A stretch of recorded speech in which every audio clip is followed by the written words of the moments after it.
Anna or Tokwe from Divine Divas Network, and today it's my turn to make a video for us. Sorry it took a week, it's been a very busy time, but anyway, let's go straight to the point. Today we're going to be talking about ungodly soul ties. Now this is a very well-known topic that I think everyone knows about, but doesn't really have enough information about it.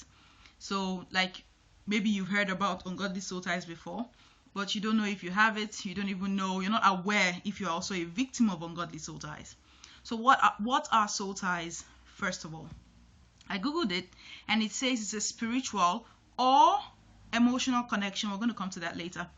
A spiritual or emotional connection you have to someone after being intimate with them, usually engaging in sexual intercourse. It doesn't have to be, but that's the most common one. And it gets to the point when even when you want to get rid of that person, you feel like you're not whole, you're not good enough anymore when the person is absent in your life. Okay, now this topic is something that I've been personally affected by it, ungodly soul tie, and I know so many other ladies that have ungodly soul ties too, and have had to handle it for a while. How do you get ungodly soul ties? There are three popular forms that people know. The most popular one is actually through sex. We all know that the Bible says in the book of Corinthians, 1 Corinthians 6:15, that when you lie with a prostitute, you are one flesh. Sex is the most common way you can become one with the opposite sex. It's the act that doesn't only happen physically, but spiritually, you bind yourself to this person.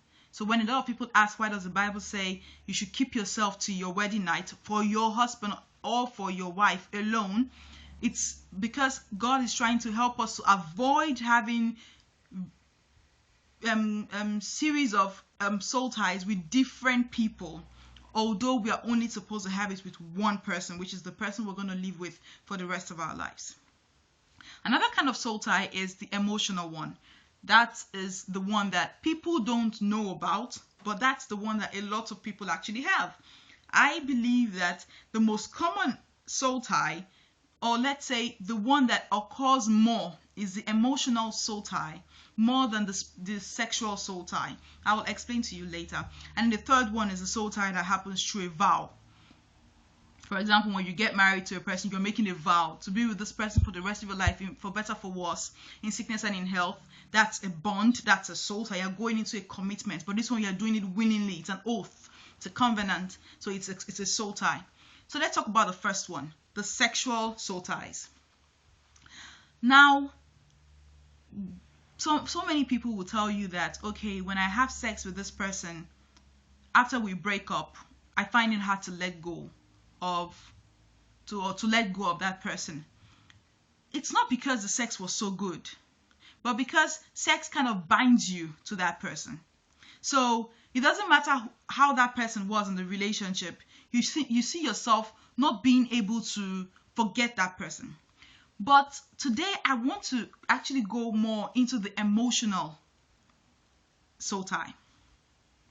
Now, have you ever had a situation whereby you liked a guy, and even after the fact that you and the guy are not dating, you find it hard to let go of the guy?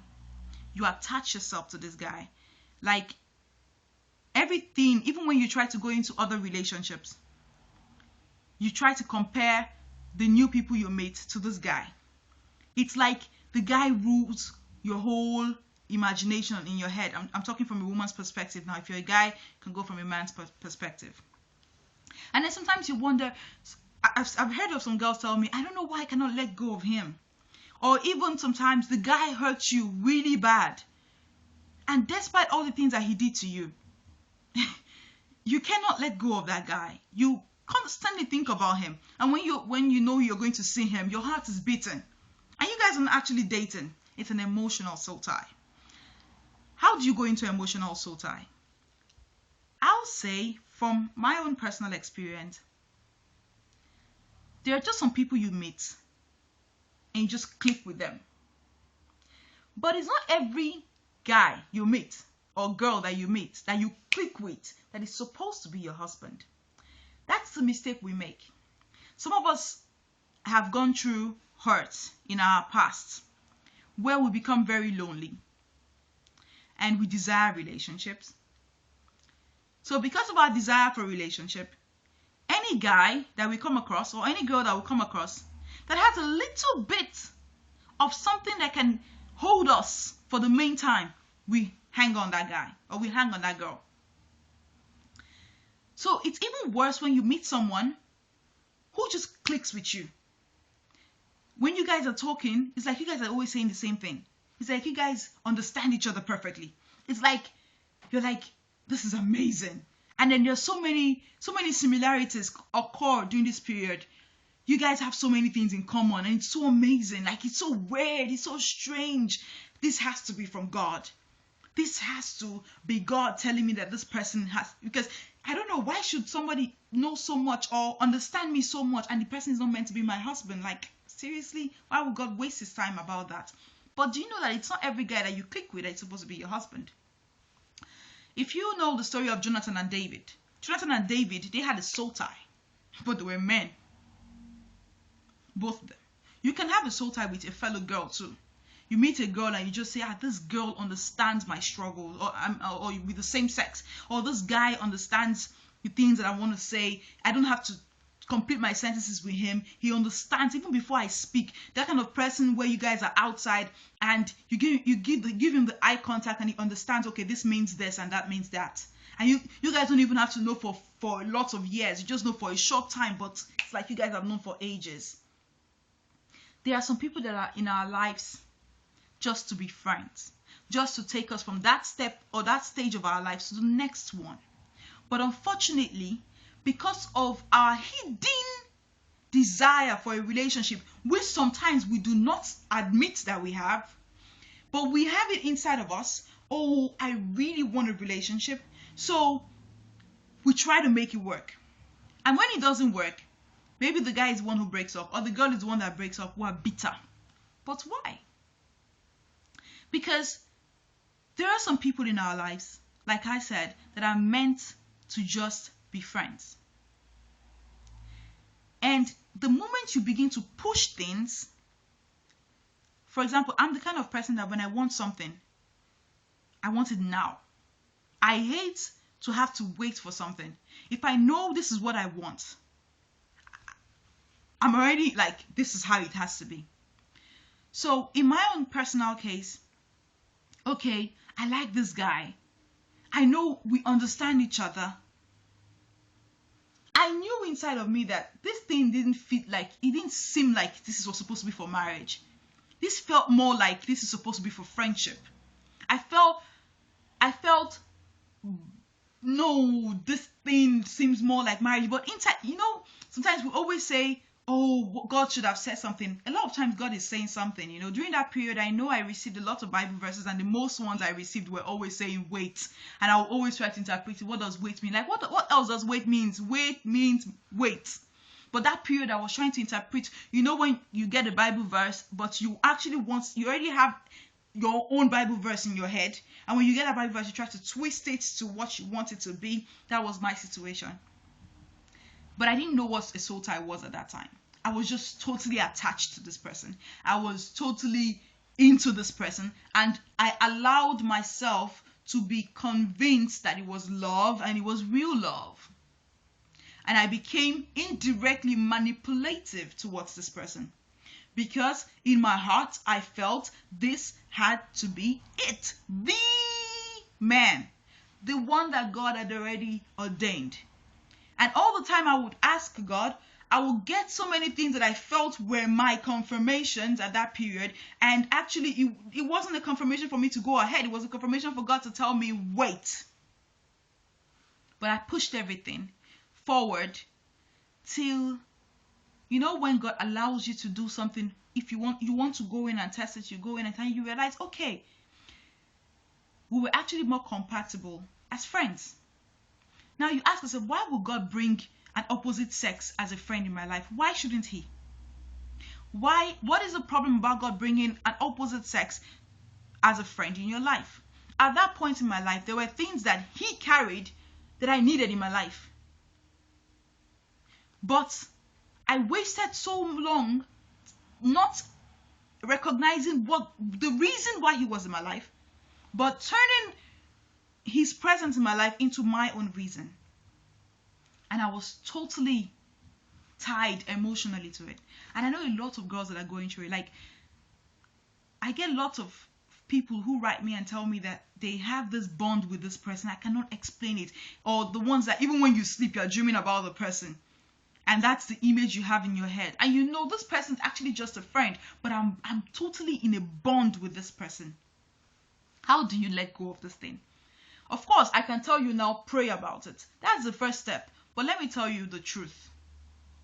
Praying alone, it's not going to release you from a soul tie, an ungodly soul tie. Because if you're emotionally bonded to a person, sometimes, as long as it's not, you're not misusing it, taking advantage of it, it's still okay. But when I say ungodly, it's when you are misusing it and it's beginning to manipulate your life and beginning to take you out of the purpose of God for your life. So my first advice is pray. But the second one, you have to work. It's pray and work, not just praying. How do you work on it? First of all, you have to understand why you have such a desire to date this person. What is it about this person that makes you think that the person is compatible for a marriage, compatible for a relationship? Being friends with somebody can be awesome. Just because while you guys were friends, everything went perfectly well, doesn't mean that a relationship will go that way. A relationship is another ball game. Now, friendship, the person is not committed to you 100%. My friend should be there for me when I need her or when I need him. He's not obliged to be there for me when I need her or when I need him. My partner, on the other way, is obliged to be there for me when I need her or when I need him. And this becomes like a pressure for the other person. It's a responsibility the person is carrying. And if the person is normally, it's actually not, you guys are not actually ordained from God, the responsibility becomes too heavy. Because the man or the woman that God has ordained for you, God has also given the person the grace to carry your responsibility with you. But the one that has not been ordained for you, that is where you notice that the responsibility I have, that I wish we could share together, is too much for him. It's too much for her. Because the grace to carry your troubles, your problems, he doesn't carry it. And then when you begin to force him to carry it, or you're getting angry, I don't know why he doesn't understand that I have so many problems. I don't know why he thinks I'm always nagging. I'm not nagging. I'm just not happy. Or I have so many problems. Well, what have you ever thought about him not actually having the grace to help you? Because the man that God has created for you carries the grace to be with you. He carries the ability. God has given him the ability that, because God knows who he's going to be with in the future, who this man is going to be with in the future. He knows the kind of struggles this woman is going to be having and what he is going to be having. So God gives him specific kind of grace that you will not find in every other guy that you carry around. So you have to talk to yourself. You have to understand why you are bonded with this person.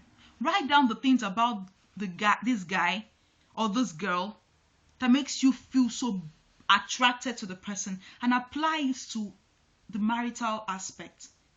Do these characteristics fit in to a marriage? I'm not saying that they are not friends that get married later. That's possible. But not all opposite sex friendships end up as marriages at the end of the day. Not all. Don't be deceived by what you see on the internet where everybody writes, oh, my husband is my best friend. Let me tell you something. People that post those things on the internet, only a few of them actually have a good, tight friendship with their husbands or with their wives. If you go into a lot of these marriages in real life, a lot of marriages did not start with the foundation of friendship. A lot of marriages started as I like you, you like me, and that's not friendship. Friendship is when it's on a plain platform. Nobody is desiring any relationship. You guys just understand each other, and then something grows out from there. Not every marriage started like that. Some marriages started, the guy liked the girl thought about it, and the girl said yes. That's how some marriages are. But a lot of people don't say that anymore. What they write on the internet is, oh, I married my BFF. She married her husband and her husband automatically became her BFF.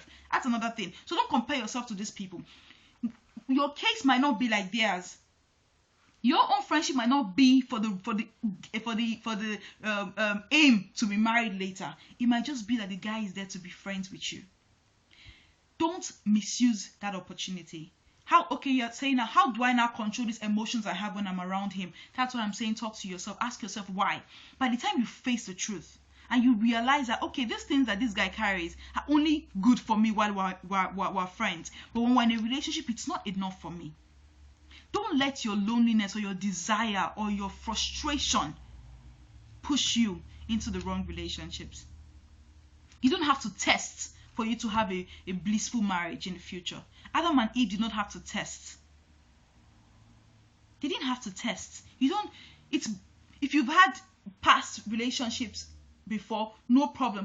But now for the future, you don't have to jump into friendships or into relationships hoping that this one will work, this one will work. Don't do it. Don't put yourself into so many ties. Later, you have just a little to give to your real partner because you have shared all you have for the past ones, all your power, all your commitment, all the love that you can give to a man. You gave it to the first, you gave it to the second, you gave it to the third, you gave it to the fourth. And then when the real one comes, he doesn't understand why you are always bitter, why you nag so much. And he doesn't understand that you've given so much love to the past ones who have ended up with their own women now. Now you have so little to give out. Don't let that be your own story. Keep yourself. The time where you are single is not a time to be frustrated. It's a time to work on yourself. It's a time to process yourself. Yesterday I was watching a video. I laughed because the guy said, write down all the things you want in a man or in a woman. Write it down. And I was like, oh, I already have my list. And he's like, now look at that list and ask yourself, that guy in that list, is it a guy that is going to like my kind of person that I am now? And I found that so powerful because we have the habit of writing such a long list. This is what I want. And then sometimes, or a lot of times, we meet guys and we feel, oh, maybe my list is too long. Let me just manage this one. Or the other one is, we meet guys and we feel, oh, this one is not enough for my list. I've not found anybody that honestly told me that everything they wrote on their list, the man that they married had it from the beginning. I've not heard anybody say that to me. Yes, you can train your husband while you guys are dating to say, okay, maybe your husband or the guy you meet now is not the guy that is patient, but he has a lot of other things on your list, and you guys click, and the feelings are mutual. Because a lot of times this ungodly soul ties happens in the area where it's not actually mutual. Maybe you're the one who wants more, and the guy understands that this is actually just friendship. It happens with we girls mostly, that we are the ones who get emotionally bonded before the guys. Oh, this guy is perfect. And maybe the guy is just, and then you guys can no longer be friends anymore because the guy actually wants just friendship and you're already misinterpreting every word that he says. Then you begin to bring too much crack. And the reason why God brought him in your life, you don't fulfill it. You miss that chance because you were busy calculating, oh, this one. I'm telling this from experience, calculating all the things that you want to calculate, and actually that's not the purpose for it. So you have to ask yourself, what is it about this guy that attracts me to him? Is it applicable in marriage? What he has, is it enough for me in marriage? No matter how awesome that guy is or that girl is, or how fulfilled he seems to be or she seems to be honest to yourself. Marriage is for a lifetime. I don't care how old you are now. Marriage is for a lifetime. You're going to be seeing that guy or that girl, if you guys have luck, for the next 60, 70, 80 years. Can you imagine yourself spending the rest of your life with this guy? Or is it the kind of person that you know, okay, this guy is good for 3 times in a week calls, couple of times messages, but not for a commitment, not for a relationship. Be honest with yourself. Don't let your loneliness have a louder voice than your common sense. Allow the Holy Spirit to be able to minister to you while you are single. Let the Holy Spirit minister to you, because when you allow him to minister to you, you will avoid a lot of emotional soul ties. Because getting rid of emotional soul ties is not easy. You can fast and you can pray, but it is not easy. I'm telling you, it is not easy, because it's a constant process. It's a constant. Sometimes you feel, oh, I've gotten over him, and then something happens and you're like, oh, I wish I did. No, you have to completely. It's a therapy. It's a therapy you're having with God. A personal therapy where God is taking you through a process to get over the soul ties. Because you cannot go into a marriage in the future with another man where you are still bonded with so many others. It's not fair to the man, it's not fair to yourself. That's why while you're single, you have to make sure that you let go of all those things. Now, one time I made a statement and somebody misinterpreted it and said maybe I was trying to say that you have to be perfect for you to be able to get married. No. You don't have to be perfect for you to get married. But I want you to understand that the more imperfections you bring into a marriage, the more work that marriage will have to go through. And when a baby, which is marriage at the early stage, has so much pressure, what happens? It dies. That's the point. I'm not saying you have to be perfect for you to marry. But the more imperfection you carry, hoping that, oh, don't worry, we'll work it out together in the marriage, the more you carry into that marriage, the more pressure is, because the both of you become one flesh. So your problem becomes his problem. You bring in the sin of masturbation and pornography, you bring it in. You bring soul ties, you bring it in. You bring this one, you bring it in the idea of, I don't have to be whole before I get married. And you bring it in, and then you guys are fighting these things together. And it's strenuous. It strains them. It's stressful for the marriage. And I wonder why we always argue. You brought a lot of baggages. And don't forget that the other person is also bringing his own too. And it becomes too much. That's why they say while you are single, work on the imperfections you have. The things that you know that can affect your marriage in the future.